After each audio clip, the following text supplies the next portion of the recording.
Hello tout le monde, hello Art et Yuri, j'espère que vous allez bien. Bienvenue dans ce nouvel épisode de votre podcast Les Ombres LGBTQ+. Salut les amis, comment allez-vous? Hello Bueno, salut Yuri, j'espère que tout le monde va bien, j'espère que les ombres vont bien aussi. Bienvenue pour ce nouvel épisode. Hello, hello, comment vous allez? Moi, ça va, écoutez, de très bonne humeur. J'espère que vous aussi et que vous passez un très bon été. Bonjour les ombres.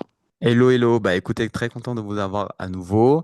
Aujourd'hui, on va parler en ce mois de Pride d'un sujet qui peut sembler presque irréaliste pour certains, une Pride en Afrique. Quand, quand on pense, pardon, au Pride, on imagine souvent Paris, Londres, New York, les grandes villes d'Europe ou en tout cas les grandes villes occidentales. Mais qu'en est-il de Dakar, Abidjan, Kinshasa ou même Yaoundé? Est-ce qu'une Pride en Afrique est un rêve impossible compte tenu des réalités sociales, religieuses et politiques de nombreux pays du continent? C'est la question qu'on va se poser ensemble. Alors installez-vous confortablement et c'est parti. Quand vous entendez Pride en Afrique, quelle est votre première réaction? Je dirais, Yuri? oula, ma réaction la plus honnête serait oula, oula, oula. Pourquoi? Parce que la controverse, le sang versé, Troisième Guerre mondiale, en fait, je dirais même. Eh bah, Ah d'accord. Et toi, Art? ma première réaction, c'est un peu comme Yuri à peu près, c'est presque comme un réflexe de prudence. Sans le Parce sang? que on associe souvent un peu l'Afrique à la criminalisation, à la répression, et c'est, bon, quand je ne demande pas, c'est en partie vrai, comme on l'a vu avec le Sénégal récemment. Mais ce réflexe, il m'efface aussi toute une partie de la réalité, celle d'un continent qui n'est pas monolithique, où il existe déjà des espaces de fierté, parfois visibles, parfois souterrains. Donc, le réflexe de penser Afrique égale danger est un peu une simplification qu'on va déconstruire à travers cet épisode, je dirais. Donc, il y a 54 pays, des centaines de contextes différents. L'Afrique du Sud et le Sénégal ne se ressemblent en rien. On en parlera encore plus tout au long de cet épisode. Cette première réaction dit aussi quelque chose que les médias occidentaux choisissent de ne pas montrer. Donc Et voilà. donc, pourquoi, selon vous, justement, on va parler de la visibilité, pourquoi, selon vous, la visibilité LGBTQ+, provoque-t-elle autant de tensions dans certains de ces pays, justement, dont tu parles, Art? Parce que la visibilité dérange l'ordre qui est établi.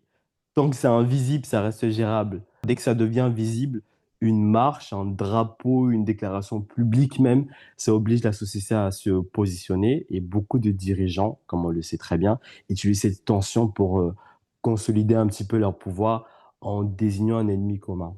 Parfois, ça fonctionne. Donc, la visibilité expose ce qui était toléré tant que ça reste caché. L'homophobie d'État sert souvent de diversion politique face à d'autres crises économiques et sociales. Donc, plus l'enjeu politique est grand, plus la communauté LGBTQ+ devient un bouc émissaire pratique. Au-delà même de la diversion, je dirais même distraction politique, comme Arthur a dit. Si on remarque, on observe un peu les élections en Afrique en général, si vous voyez, chaque fois qu'il y a des événements majeurs qui doivent énoncer un changement ou un Mhm. message qui doit pouvoir être passé facilement et dont le peuple ne sera pas d'accord, qu'est-ce que le pouvoir en place fait? On indexe un élément qui touche la loi aux homosexuels ou la loi Mhm. euh, concernant les LGBT et on essaie d'en faire quelque chose qui va toucher également l'ensemble du peuple. Donc, il y a une tentative de détournement et je crois que l'Afrique oublie aussi rapidement ses priorités. Mhm. Et toi, Bruno? Bah, moi, je pense que, en fait, cette haine ou cette répression, en tout cas, de la visibilité, ça vient du fait que, en fait, on estime que c'est pas quelque chose d'africain, c'est quelque chose qui a été importé et que c'est pas des mœurs qui appartiennent au continent. En fait, fait que les gens tout de suite se calent sur ça pour pouvoir refuser la visibilité aux personnes LGBTQ+, et même de refuser l'existence de personnes LGBT+ sur le continent. Je pense que permettre une visibilité, c'est accorder quelque part des droits, c'est imaginer et même en fait, construire dans l'imaginaire collectif que c'est possible que des personnes comme ça puissent avoir existé autour de nous, en fait. C'est déjà un premier gros pas en fait, vers la reconnaissance des personnes LGBT. Et donc, du coup, bah, en fait, forcément, ça bloque. Mais est-ce que l'homosexualité est réellement perçue comme non africaine? Moi, je pense pas que ce soit quelque chose de non africain, mais c'est ce qui revient souvent dans les réponses rhétoriques de l'homophobie en Afrique, en tout cas, qui justifie l'homophobie en Afrique, que c'est un produit à importer, c'est une culture, c'est une méthode, c'est une mœurs à importer en Afrique et qui viendrait du blanc, qui descendrait directement du blanc. Mais plein de gens qui avancent cette théorie-là ne sont pas vraiment au courant au fait de l'histoire de leur propre pays, de leur propre continent. Ce qui a été avancé et du coup expliqué et démontré peut-être quelque part, c'est que c'est l'homophobie qui a été importée plutôt avec peut-être l'arrivée des religions, je ne sais pas, mais voilà. Je pense pas que ce soit non africain, mais je pense que c'est tout juste rattaché à l'espèce humaine. Le problème qui est en lien avec les tensions a aussi un refus catégorique de documentation. Il y a une part de l'Afrique qui est effacée, qui est en lien avec les traditions, les peuples anciens et tout ce qui était les sociétés à l'époque, que ce soit la société qui a été matriarcale dans certains endroits, patriarcale dans d'autres, et les foyers homosexuels qui étaient littéralement permis. Et face à l'argument, ça vient de l'Occident. Je pense en fait qu'il y a un refus, comme pour d'autres sujets hein, catégoriques pour l'Afrique, d'affronter son histoire passée et d'en faire une histoire légitime et commune par honte. Parce que, bah, entre-temps, ce qui a occupé les mentalités a été présenté comme quelque chose de honteux, de sous-homme. Tu sais, on a déjà développé sur pas mal d'épisodes. Et euh, je ne crois pas que les Africains soient cons. Pas du tout, du tout, du tout. Je pense que c'est un refus volontaire. Un refus volontaire de faire face à ça, en fait. Pour pouvoir essayer de trouver les arguments qui pourront amener, en fait, un soulèvement de certains. Moi, je pense que tu as raison parce que dans la question, on dit est-ce que l'homosexualité est réellement perçue comme non africaine? Je pense que c'est un discours dominant, mais c'est historiquement faux. Beaucoup des lois qui criminalisent l'homosexualité aujourd'hui en Afrique sont des héritages coloniaux, pas des traditions précoloniales. On l'a vu avec le Sénégal. Ces lois viennent du droit français, etc. L'idée que l'homosexualité serait une importation occidentale, c'est un retournement de l'histoire. Plusieurs sociétés précoloniales africaines avaient des formes de fluidité de genre et de sexualité qui sont aujourd'hui documentées. Et le narratif non africain sert à légitimer la répression en la présentant comme une défense identitaire. C'est un exemple même qui est très frappant de comment l'histoire peut être réécrite pour servir en agenda politique actuel. Moi, je pense que c'est aussi de dire que c'est un import de produits occidentaux vers le continent. C'est aussi quelque part de nourrir l'idée que l'homosexualité n'est pas quelque chose de naturel. Tu vois, c'est quelque chose qu'on emprunte, c'est quelque chose qu'on Mhm. embrasse. Et en fait, je pense que ça vient aussi, en fait, peut-être donner de la force à cette idée-là. Et c'est surtout ça, en fait, le problème, je pense. Et alors que si on regarde aujourd'hui l'Afrique est dénaturée de sa substance. En fait, aujourd'hui, en termes de mode, très peu reviennent au mode ancestral. En termes de langue, on parle beaucoup des langues étrangères aujourd'hui et très peu nos langues maternelles. En termes de nourriture, il y a pas mal de fast-food en Afrique et ça fait peur à personne. Parce que la Donc, culture est faite pour évoluer, ça évolue tous les jours. Effectivement, mais si on part du postulat que en fait, c'est un import et que ça vient dénaturer notre substance, en fait, je veux dire, il y a plein de choses aujourd'hui qui dénaturent notre substance en Afrique et dont on ne parle pas. Et en fait, je pense que jeter le pauvre sur l'homosexualité, c'est de dire aux gens, en fait, voilà, ça, c'est pas naturel, on n'en veut pas. Tu vois, alors que on sait tous que l'homosexualité, c'est pas un choix, c'est quelque chose. C'est quelque chose qui est en nous et voilà quoi, qu'on choisit de développer ou pas, mais qui est en nous quoi. Alors peut-on dissocier les questions de religion, de culture et de politique lorsqu'on parle des droits LGBTQ+ en Afrique? Honnêtement, non, pas du tout. Ces trois éléments s'entremêlent en permanence. Bon. La religion donne une légitimité morale, la culture donne une légitimité identitaire, et la politique récupère les deux pour gouverner. Essayer de les séparer, c'est un peu se mentir sur la complexité de la situation. Parce que le vrai travail, c'est de comprendre comment ils s'emboîtent ou plutôt s'articulent ensemble. La Oui. religion est souvent un peu instrumentalisée politiquement, bien plus qu'elle n'est vécue spirituellement dans ce débat-là, je précise avant qu'on m'attaque. La culture est présentée comme figée alors qu'elle évolue constamment. Donc, démêler un peu ces fils, c'est un peu nécessaire pour ne pas se laisser un peu piéger dans un seul angle d'analyse. Je dirais ça.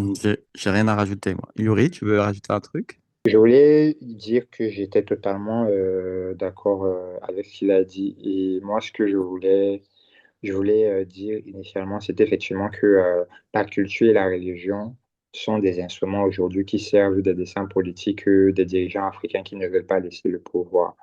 C'est un peu comme des rapports d'intersectionnalité. Tu ne peux pas dissocier dans ce genre de choses.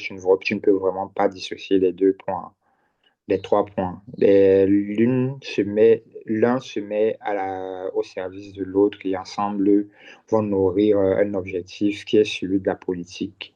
Period. Tout à fait d'accord. Bon, bah, on va passer à la deuxième partie. Est-ce que l'Afrique est vraiment absente du mouvement Pride? Saviez-vous qu'il existe déjà des Pride ou des événements similaires dans certains pays africains? Je pense que Art s'est documenté sur ça. J'adore. Bah oui, en fait, non, mais j'ai découvert ça. J'étais aussi tout autant étonné que toi tout à l'heure avant qu'on enregistre l'épisode parce que, bah oui, en fait, l'Afrique n'est pas réellement absent du mouvement Pride.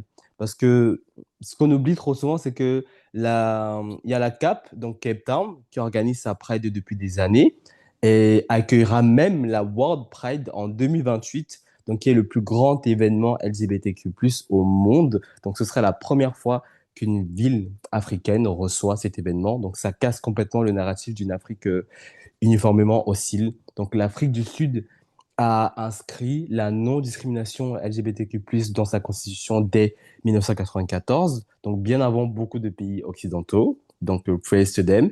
Donc le mariage entre personnes de même sexe y est légal depuis 2006. Donc cette réalité coexiste bien avec des pays voisins beaucoup plus répressifs. Donc la diversité du continent est immense. Ce serait bien qu'on parle des retombées économiques. Enfin, j'espère que quelqu'un pourra documenter ça entre des pays qui légalisent l'homosexualité en termes de retombées économiques. Ce serait bien. Parce que je me dis qu'au au continent comme l'Afrique, par exemple, où des personnes LGBT sont attaquées en fonction de leur orientation et tout, et qui partent du coup dans ces pays-là avec des bagages, c'est ce que je veux dire, je sais pas moi, intellectuels, des connaissances. Je pense que j'imagine que les personnes LGBT, en tout cas, sont des personnes comme toutes les autres qui construisent une connaissance et qui ont une participation active dans l'économie. Qu'est-ce que ça représente en fait de tous ces pays qui légalisent et qui obligent à certains dans leur propre pays à être qui sont déjà martyrisés dans leur pays à quitter leur pays, à aller dans d'autres pays et offrir du coup leurs connaissances et leurs talents. Ce serait bien, je sais pas. Peut-être qu'un jour, j'imagine, parce que les pays comme l'Afrique du Sud, en tout cas, il y a beaucoup d'étrangers, en tout cas moins maintenant, à cause de ce qui se passe. Mais la Côte d'Ivoire, par exemple, aujourd'hui, à Abidjan, il y a beaucoup de pays, il y a beaucoup d'étrangers qui s'y installent, pas forcément officiellement à cause de leur orientation, mais on sait, voilà. Et ouais, ça serait bien. Je sais pas, j'ai pas trouvé, mais je pense que ça devrait être intéressant. Autant, autant effectivement, il peut y avoir une fuite des cerveaux, Des cerveaux, euh, exactement. mais pour se rendre compte de la fuite de cerveau, qu'il faut se rendre compte que dans le pays en question qui est concerné, il y a des personnes LGBT et des personnes LGBT, même dans les hautes sphères, même dans des secteurs qui goudronnent l'économie du pays, que ce soit la santé, que ce soit Hmm, les finances, et que ce soit même la politique en elle-même, parce qu'on parle bien aussi sûr. des questions politiques, mais on oublie qu'il y en a énormément qui sont impliqués, mais les personnes sont obligées de se cacher. Donc, du coup, ça crée l'illusion publique que ça n'existe pas aux yeux du public. Donc, du coup, Il n'y a pas cette notion de connaissance réelle de ce qui est perdu. Et tant qu'il n'y a pas une Exactement. connaissance réelle de ce qui est perdu, les États ne peuvent pas se rendre compte qu'effectivement, ça peut impliquer aussi une fuite de cerveau pour des raisons d'ordre d'ordre personnel, parce que bah, les gens ne vont pas se Bah, déclarer sécuritaire, hein, tu peux le dire. Mm.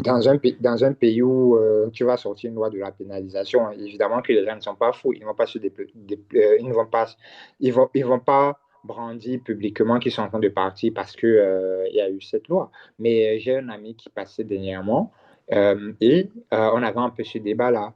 Et il m'expliquait qu'il connaissait beaucoup de personnes dans certains pays, je ne vais pas citer les noms, qui ont dû quitter leur job à la suite de certaines lois de durcissement, qui ont quitté Bien leur sûr. job, qui sont partis ailleurs, qui ont quitté Tu en veux pas vraiment. citer les noms des pays ou des noms des personnes? Parce que les noms des pays, on peut très bien les assassiner, hein.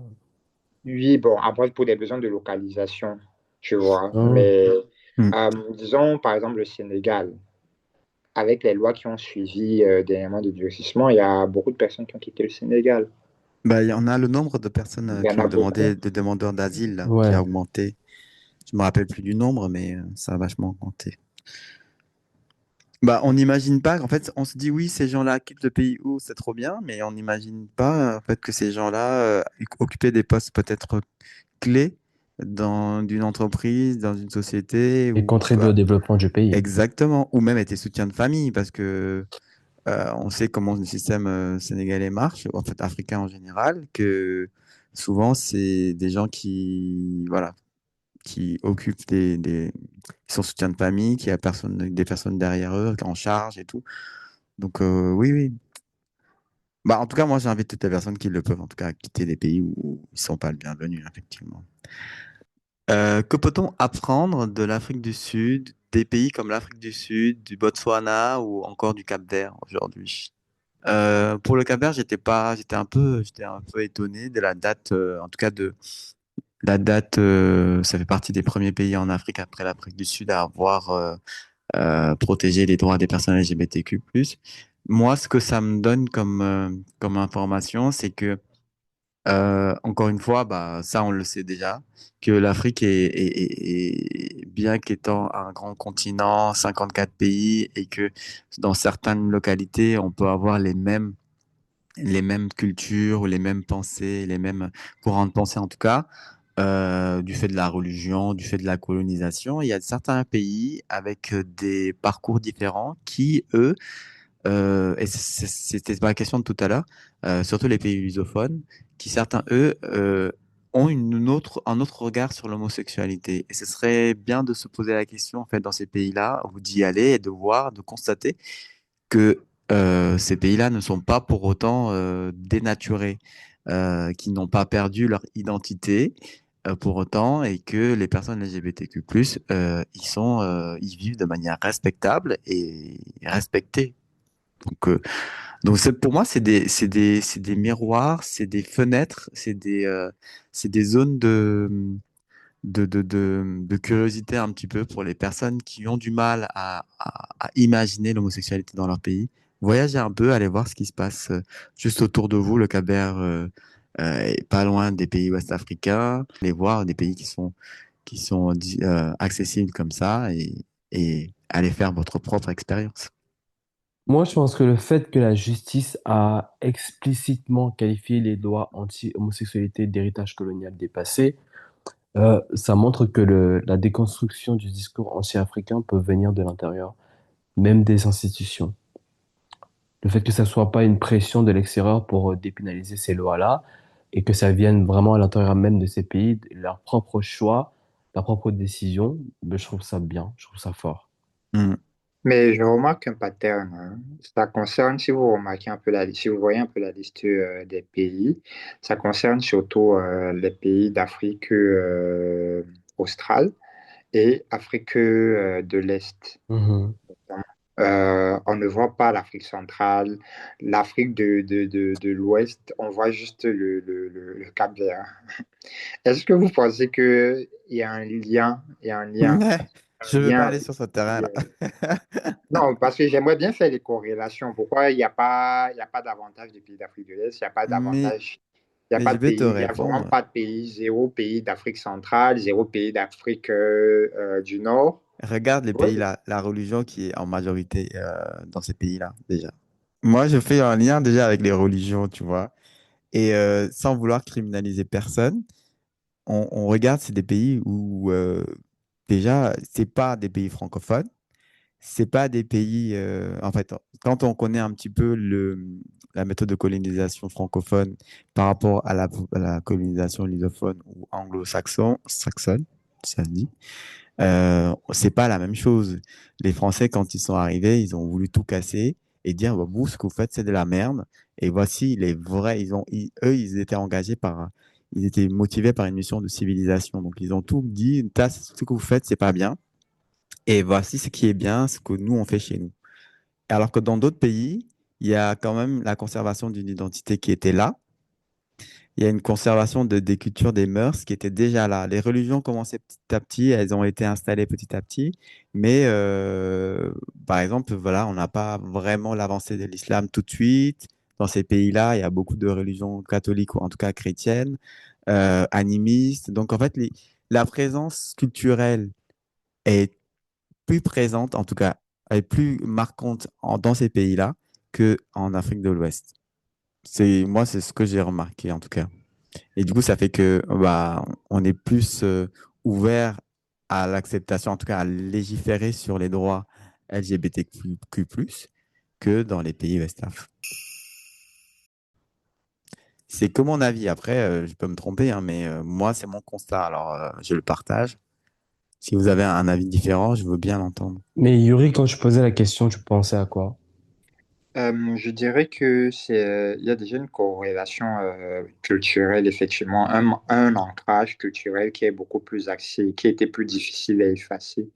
L'Afrique du Sud a l'avantage aussi, je dirais, de joindre une population qui est extrêmement diversifiée. Et de cette diversité vient aussi une acceptation facile des différences d'opinion. Et c'est aussi, je dirais aussi que c'est un pays qui a relativement très conscience de son histoire, avec l'apartheid, même si elle en fait des dégâts aujourd'hui. En fait, il y Balle a perdue également pour eux. tu dis? Je dis balle perdue pour eux parce que bon, ça n'a pas vraiment servi de leçon avec ce qui se passe aussi dans le contexte politique actuel avec l'Afrique du Sud. Totalement, tu vois, totalement, mais ça a quand même légitimé une ouverture d'opinion, une ouverture d'esprit et Yes. d'opinion qui fait que au moins tu ne seras pas en prison pour avoir exprimé en fait un désaccord, tu vois, peu importe le sujet, peu importe le type de sujet en fait. Donc il y a cette, même s'il y a ce climat anxiogène lié avec la ségrégation, toujours aujourd'hui, et le racisme, il reste quand Et même la aussi xénophobie. la xénophobie, c'est parce que c'est bien de le répéter. Mais je trouve que c'est une étude de cas très intéressante, l'Afrique du Sud. Pourquoi? Parce que là où on pourrait voir des rapports d'intersectionnalité en se disant que là où il y a de la xénophobie, il y a du racisme, il y aurait forcément de l'homophobie, mais non. C'est le pays où ils sont, je dirais, à 54%, ils sont plus ouverts sur les questions qui touchent à l'identité. C'est un pays qui fait la Pride. Donc, il y a un peu tout cet héritage-là qui est aussi, qui permet, à travers les conflits, d'avoir exprimé une diversité. Mais je pense aussi que même cette diversité qu'on va dire que, ah, c'est importé, bah, vient également du fait que bah, par cette diversité-là, il y a une opinion, il y a une divergence d'opinion qui peut s'exprimer sur des sujets aussi, aussi délicats. Est-ce que vous pensez que la Pride peut prendre que la forme d'une marche dans la rue? Est-ce que c'est forcément une forme de marche dans la rue, une Pride pour vous? Non. Non, pas du tout, absolument pas. Et en fait, c'est peut-être même ça le message le plus important de cet épisode. La marche, c'est une forme parmi tant d'autres, née dans un contexte bien précis, celui de Stonewall. On va pas refaire l'histoire, on en a déjà parlé à multiples reprises dans plusieurs épisodes, mais la fierté peut prendre d'autres formes, surtout dans des contextes où la marche serait littéralement dangereuse pour ta vie, pour la mienne, si je vais dans certains pays dangereux, ça peut être le cas. Donc, exiger même la même forme de visibilité partout dans le monde, c'est ignorer les réalités de sécurité qui sont très différentes. D'autres formes de résistance existent depuis toujours. L'art, la musique, la littérature, et j'en passe. Le format ne définit pas forcément la légitimité du combat. Je suis très d'accord. Je pense que juste une marche, c'est c'est quelque chose que, en fait, c'est comme ça qu'on imagine la Pride, une marche, un défilé de personnes LGBTQ+. Mais effectivement, dans l'art, dans la musique, en fait, qui est de l'art aussi, dans des événements qui peuvent être tout à fait officieux, on n'est pas obligé de se montrer vraiment, mais le fait de se retrouver entre personnes LGBT et d'être dans un safe zone, en fait, dans une safe zone et de pouvoir se retrouver et d'être entre nous, mais vraiment dans la sécurité et vraiment dans la paix. Pour moi, c'est déjà une pride. Après, voilà, si le pays est beaucoup plus ouvert et beaucoup plus tolérant, effectivement, peut-être des événements extérieurs pourraient, je veux dire officiels, pourraient se faire, mais on n'est pas obligé effectivement de marcher et de risquer sa vie, quoi. Pour moi, je ne dirais pas obligé de marcher, mais je dirais quand même obligé de se montrer tel qu'on est, parce que nous ne perdons pas l'essence même du mot. Pride veut dire fierté. Tu ne peux pas être fier si tu restes caché. Ça m'étonne que tu dises que obligé de se montrer. Ah, c'est évident. Non, Ouais. non, je dirais, oui, oui, oui, je vais expliquer en fait. Tu vois, dans le sens du contexte historique, comme tu l'as si bien dit, Stonewall, c'était vraiment pouvoir revendiquer ce droit dans un climat de persécution. Tu vois, je ne suis pas en train de dire ici là que j'encourage quelqu'un Ouais, à c'était aller, dans un cadre bien précis. ouais, tu vois, et je ne suis pas en train de dire ici, encore une fois, aux gens, allez vous exposer, allez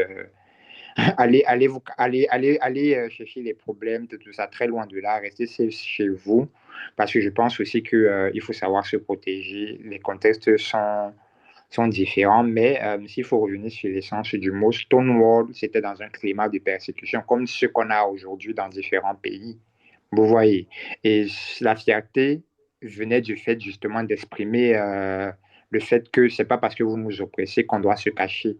Est-ce que si la Pride on enlevait un peu ce côté, on s'assume pleinement, publiquement, du coup, parce que bah, on montre qu'on est fier et on n'a pas honte de se cacher, on est fier de ce qu'on est et on compte aussi. Si on enlève ce côté-là, est-ce que ça resterait la Pride? Vous voyez, c'est dans ce sens-là, en fait, que je dis que pour moi, enfin, ça perdrait son essence.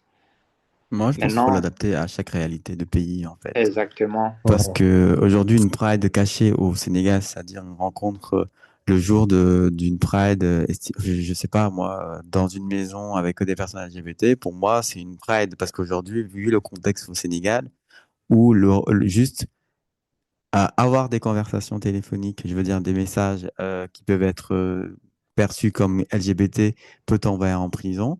Donc, imaginons une rencontre, un événement organisé, quoi. Donc, je pense que tout dépend en fait de la réalité du pays où l'on se trouve et qu'une pride n'est pas forcément, ne doit pas être forcément visible au public, pour moi. Dans les contextes africains aujourd'hui, parce qu'on parle beaucoup d'Afrique, on peut pas marcher, s'afficher fièrement comme on veut dans n'importe quel pays. Donc, tant que toi, tu es toi-même en paix et avec toi-même, tu es toi-même fier et libre, bah, pour moi, t'as pas besoin de marcher pour assumer quoi que ce soit, si tu t'assumes déjà intérieurement tout seul. Est-ce qu'il ne faut pas envisager que la discrétion dans ces cas-là est parfois une stratégie de survie? Bah aussi, et ça on en a parlé dans l'épisode précédent et encore précédent et encore précédent. On peut pas juste venir comme ça, en tout cas dans ces contextes-là, venir créer haut et fort nos couleurs comme on le souhaite malheureusement. Mais si tu le fais dans un contexte de safe zone, comme Bueno l'a dit tout à l'heure, bah c'est même encore mieux. En tout cas dans ce contexte, encore une fois. Oui, je suis totalement d'accord avec vous, hein. Je nuançais juste relativement par rapport au contexte historique et essayer de montrer les divergences qui est actuelles, parce qu'il faut aussi savoir qu'à Stonewall, les gens se faisaient tirer dessus parce qu'ils marchaient. Vous voyez, maintenant, aujourd'hui, je dirais, Je vois. Mais du tu coup, vois ce que je veux ça dire serait en fait. pousser les gens quand même à aller à la guerre malgré les... Exactement. Ok. Donc, j'essaie juste de nuancer en fait par rapport à un contexte historique pour dire qu'aujourd'hui, c'est pas quelque chose qui est faisable malgré le fait que, parce que bon, le dire que le contexte il est différent, non, au contraire même. Je dirais que le cadre dans lequel s'est fait les marches de Stonewall, c'était dans le contexte des persécutions comme on peut le connaître. Tu vois, maintenant, ce n'est pas aujourd'hui, on ne pourrait plus, parce que si d'autres ont mené un combat pour pouvoir permettre une certaine forme de visibilité et d'acceptation sociétale, on ne peut pas permettre aujourd'hui à d'autres de mener le même type de combat pour les mêmes raisons, tu vois. Les climats sont totalement différents, même si les contextes sont assez similaires. Mais d'où ma question, Mais comment aujourd'hui... dans ton exemple, tu préconises quoi comme solution alors, concrètement? Oula, en fait, quand je parle même, je ne vois même pas de solution réelle qui pourrait être réadaptée. Tu vois ce que je veux dire en fait? Parce que là, pour moi, c'est littéralement comme une colle. Tu vois, c'est une question qui est en suspens. Comment garder du coup cette identité de Pride sans perdre son essence? Parce que si tu te veux fier, ça veut dire aussi que bah, tu te veux aussi en quelque sorte assumer, tu vois, comme tu l'as Bah, si bien dit, pas forcément à s'assumer en mode marchand en route, mais la fierté veut dire quelqu'un qui se tient haut et fier de ce qu'il est et de ce qu'il représente, tu vois. Est-ce que c'est réellement possible en Afrique? Je relance juste le débat en fait. Je ne suis pas en train de dire que quelqu'un doit aller prendre ses pieds en Afrique et commencer à marcher, tu vois, c'est impossible, on le sait tous. Je mais relance le juste plus le... simple, si tu es dans un pays, toi par exemple, où l'homosexualité n'est pas dépénalisée, la Pride existe dans certains pays d'Afrique, c'est dépénalisé dans certains pays d'Afrique, et si tu souhaites marcher et que tu as les moyens, bah, tu prends l'avion, tu vas dans ces pays-là et tu marches fièrement pour crier haut et fort tout en ne te mettant pas en danger. Mais du coup, tu marches quand même dans ton continent, mais dans un pays où c'est dépénalisé, où tu es en sécurité. Et ça, c'est pas anodin parce que ça donne de la force à la visibilité dans Bah ces oui. pays-là. Et c'est ça qui est important. Et il y a aussi des pays où c'est pas pénalisé, il n'y a pas de loi autour de ça aussi, on peut le dire, où en fait, c'est pas un sujet. Donc, je sais pas si c'est plus dangereux. Je sais pas si qu'est-ce que vous en pensez. Est-ce que c'est pas plus dangereux dans des pays où c'est pas un sujet que dans des pays où c'en est un? Un pays où ce n'est pas un sujet, je resterai plus sur la réserve qu'autre chose parce qu'on ne sait jamais comment ça peut se finir. Parce que n'oublions pas que même si les lois peuvent être encadrées, il existe aussi des climats de justice populaire. Tu peux te trouver dans un Yes. endroit parce que tout simplement, tu as peut-être mis ton petit short et tout avec tes jambes qui sont en l'air. On te trouve un peu Mais efféminé. tout comme en Donc, accident, ça aussi, c'est en accident, c'est la même chose. Tout peut arriver aussi pareil, les Hmm. gens. C'est pareil. Donc, dans tous les cas, on en vient au même point. ouais, on en vient au même point, tu vois. Donc, j'ai envie de dire qu'il ne faut pas forcément une loi préexistante pour pouvoir te sentir en danger, En pour pouvoir sécurité, te tu veux dire? sentir rassuré ou en sécurité à l'inversement. Hmm. Je suis d'accord. Je suis Ok. d'accord. Après, normalement, la norme, ce serait ça. Il ne devrait pas avoir de loi qui donne ou qui garantisse la liberté individuelle des personnes qui rentrent pas dans le cadre. Ça devrait être logique dans les cerveaux, dans la tête de chaque personne de se dire que, en fait, on a tous les mêmes droits et qu'on n'a pas besoin de légiférer pour assurer la protection d'une communauté en particulier. Donc, comme en fait, et je pense que aujourd'hui on légifère pour pouvoir conserver et mettre dans le marbre des droits et qu'on n'y touche pas, comme le droit à l'avortement, comme le droit dans les pays occidentalisés, en fait, qui sont beaucoup plus développés en tout cas, le droit à l'avortement, le droit au mariage homosexuel, pour vraiment conserver, sacraliser ces droits.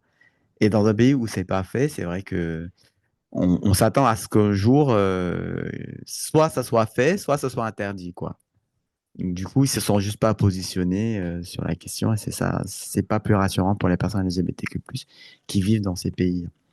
Ça peut être aussi pour des raisons de garder une certaine forme d'attractivité touristique, hein. Parce que n'oubliez pas Aussi, qu'il y a des pays qui ne se positionnent pas réellement en termes de droits, mais qui permettent quand même des séjours touristiques safe. C'est-à-dire, si tu es un étranger et que bah, tu es un homosexuel, bah, tu as droit à pouvoir faire ton séjour dans un cadre touristique sans que personne ne doit officiellement, je dis vraiment, j'insiste sur le officiellement, parce qu'on ne sait jamais ce qui peut se passer sur place. Et je pense qu'il bien serait sûr. intéressant de regarder la dynamique du pays. Le Kenya, par exemple, en termes de... Il y a ce côté tourisme qui est permis, mais ce n'est pas dans les lois officielles. Tu ne verras pas quelque chose qui te dira que non, nous sommes comme ci, nous sommes comme ça, tu vois. Mais c'est encadré vraiment dans le sens où, enfin, touristiquement parlant, tu peux être LGBT, te rendre au Kenya et ne pas rendre quoi que ce soit. Et je crois qu'il y a une loi régie par ça. Maintenant, il faut que je vérifie si je ne dis pas n'importe quoi. Mais je sais également qu'il y a quand même des pays qui ont cet encadrement-là sur l'ouverture touristique pour garder quand même une certaine position, une certaine place Mhm. dans leur économie et tout. Parce que Bien n'oublions sûr, pas que bah, un pays où une communauté ne se sent pas à l'aise, c'est un pays où les gens ne voudront pas mettre les pieds, bien tout sûr. simplement. Et ça peut Même investir. même Parce qu'il y investir. a, dans ces pays-là, comme le Togo, le Bénin, on ressent en tout cas un mouvement des organismes LGBTQ+, beaucoup plus actifs que dans d'autres pays. Parce que déjà, le fait qu'ils ne se soient pas prononcés sur la question de l'homophobie, en fait, de l'homosexualité, fait que au niveau économique et politique, beaucoup d'organismes y vont. Et sachant que de toute façon, aujourd'hui, avec l'aide conditionnée, c'est-à-dire qu'on te donne, on t'aide, si tu arrives à garantir la protection des personnes des communautés minoritaires comme LGBTQ+, les personnes handicapées, tout ça, tout ça. Et aujourd'hui, le Sénégal est confronté à ça parce que beaucoup d'organismes sont en train de rappeler qu'aujourd'hui, ils aident les Sénégalais, en tout cas le pays, ils apportent leur soutien, leur investissement dans ces pays-là, parce que jusqu'ici, on ne, c'est pas qu'on garantissait, mais en tout cas, on ne s'attaquait pas à ces personnes, à ces minorités-là. Qu'aujourd'hui, ça pose problème, ça pose un problème d'équité. En tout cas, ça pose un problème dans leur raison sociale, en tout cas, d'aider des pays comme le Sénégal, dans lequel les personnes minoritaires ne sont pas protégées. Du coup, ils sont en train de faire rétropédalage et de peut-être vouloir se retirer des affaires sénégalaises.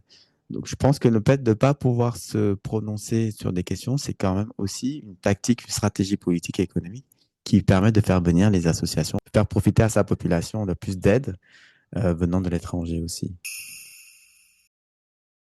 Est-ce que vous pensez que les nouvelles générations sont prêtes ou sont en train de changer les situations, les choses par rapport à à l'homosexualité, à la Pride? Moi, je pense que oui, hein, parce que les nouvelles générations grandissent avec Internet. Donc, ils ont accès à plein de choses. Ils peuvent militer aussi à travers même ces plateformes-là. Donc, pour moi, oui, je pense qu'ils changent beaucoup de choses actuellement. Ils sont beaucoup plus éveillés, ils sont beaucoup plus ouverts à plein de sujets de société. Ça va pas changer du jour au lendemain, mais en tout cas, la graine est plantée. Donc, les questionnements sont bien présents et Mhm. les espaces pour exister sont bon, beaucoup plus mis en avant aujourd'hui. Donc l'accès aussi à l'information est mondial, brise un isolement qui peut maintenir certains discours. Et je pense que les jeunes générations ont aussi plus de modèles de représentation positive sur ce genre de sujet. Et les changements générationnels se heurtent aussi souvent aujourd'hui un retour de bâton un peu conservateur. Donc les deux tensions évoluent aujourd'hui. Et toi, Yuri, qu'est-ce que tu en penses? Je dirais la même chose que Arthur. Les nouvelles générations sont beaucoup plus émancipées même dans leur caractère, dans leur manière de faire les choses. Les codes sont beaucoup plus généralisés, partant des États-Unis jusqu'à l'Afrique, passant par l'Europe. Il y a, grâce aux réseaux sociaux, surtout TikTok, il y a une influence quand même qui est grandissante et qui fait que il y a beaucoup plus de liberté Il y a beaucoup plus de liberté sociale, beaucoup plus de ce côté assumé, même, Mm. même publiquement, hein. Les gens sont un peu plus, ont moins peur. Et je crois que ça tend aussi à faire en sorte qu'il y ait, même si ça fait couler beaucoup d'encre, disons-le, beaucoup de vulgarisation qui est fait.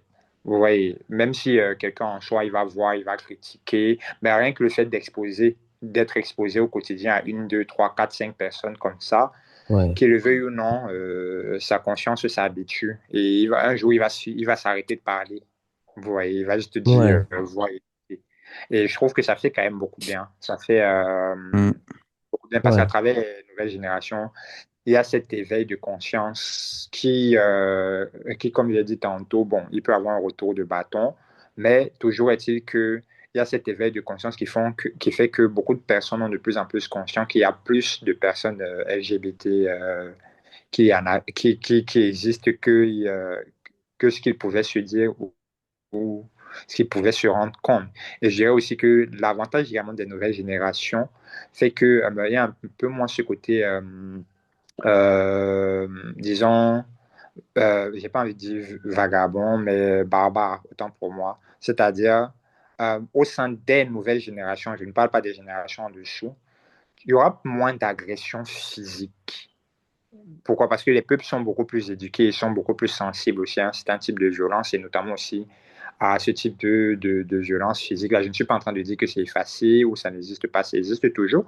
Mais je trouve que doucement, doucement, on va quand même quelque part avec cette nouvelle génération, si tu ne tiens pas compte des générations qui nous précèdent. C'est des sujets qui sont aussi de plus en plus partagés, beaucoup entre jeunes, beaucoup plus ouverts encore au débat, à la discussion, où tu peux t'exprimer. Et puis, on va quand même quelque part. Si on pouvait juste Mm. éradiquer les deux, trois dernières générations, là, et on commence avec la nôtre en montant, je crois que ça ira quand même beaucoup mieux dans les Et climats. je voulais aussi rajouter qu'à travers les médias, c'est aussi ce qu'on essaye de faire avec les ombres. Mhm. Ces espaces permettent de contourner les médias traditionnels, donc souvent verrouillés ou parfois hostiles même. Donc on peut atteindre directement les gens, créer du lien, normaliser des discussions qui n'auraient jamais eu lieu ailleurs. Donc les réseaux sociaux permettent un peu une circulation d'informations que Mhm. les régimes répressifs peinent à contrôler complètement. Donc, les créateurs de contenu deviennent des figures un peu de référence, là où les institutions ne représentent personne.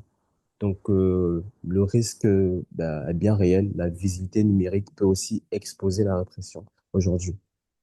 Et tout à l'heure, on parlait de visibilité, de descendre dans la rue, de marche, et il y a une rue que j'ai envie d'appeler une rue numérique, donc tout le monde peut facilement arborer et je dirais pas sans danger parce que le, l'anonymat n'est pas forcément totalement garanti sur les réseaux sociaux, mais ça quand même, ça permet quand même de galvaniser un mouvement et de créer, en tout cas beaucoup par la diaspora, en tout cas, de créer en fait, d'insuffler un mouvement LGBT et de donner de la force aux personnes du continent qui, eux, nous regardent, même si c'est discrètement, nous regardent et se rendent compte que il est possible de vivre autrement, qu'il est possible de se battre et d'être ce qu'on est, mais petit à petit, on peut y arriver, quoi.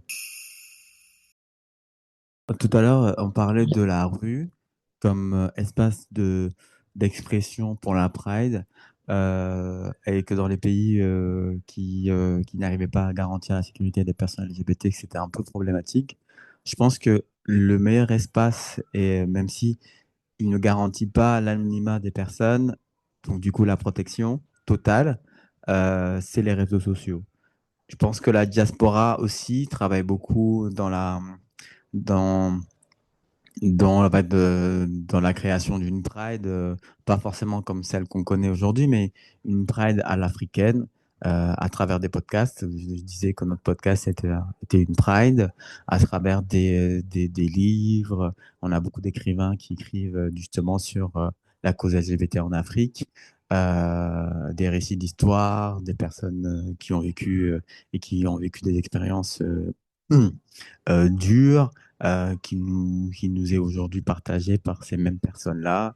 Donc, je pense que les réseaux sociaux, en tout cas, l'espace numérique est un espace, en tout cas, sécurisé pour les personnes, d'expression pour les personnes LGBTQ+, et aussi d'information, parce que c'est le seul réseau, c'est les seuls médias, comme disait Art tout à l'heure, qui nous font parvenir des choses d'ailleurs sur les personnes LGBTQ+, que ce soit des bonnes choses que des mauvaises, quoi. Je veux dire, aujourd'hui, c'est pas les médias traditionnels qui vont nous éduquer ou qui vont nous informer sur l'actualité LGBTQ+, en tout cas. Selon vous, à quoi ressemblerait une Pride pensée par et pour les réalités africaines? Tu dirais que j'ai du mal à imaginer cela, hein, parce que je me demande dans quel contexte on pourrait établir et légitimer. Je ne pense qu'on ne peut que déjà s'orienter sur les pays qui ont déjà fait le geste. Maintenant, sur les pays qui sont un peu plus conservateurs, je dirais peut-être un événement avec un code, un événement secret, avec un lieu de rencontre, un code, quelque chose de vraiment stratifié et je dirais secret, mais qui permettra en même temps un rassemblement de personnes qui se ressemblent. Et, euh, et donc, en fait, la structure sera faite de telle sorte que à chaque élément, on pourra vérifier l'identité de la personne, de telle sorte à assurer une sécurité générale. Vous voyez. Donc, Ouais.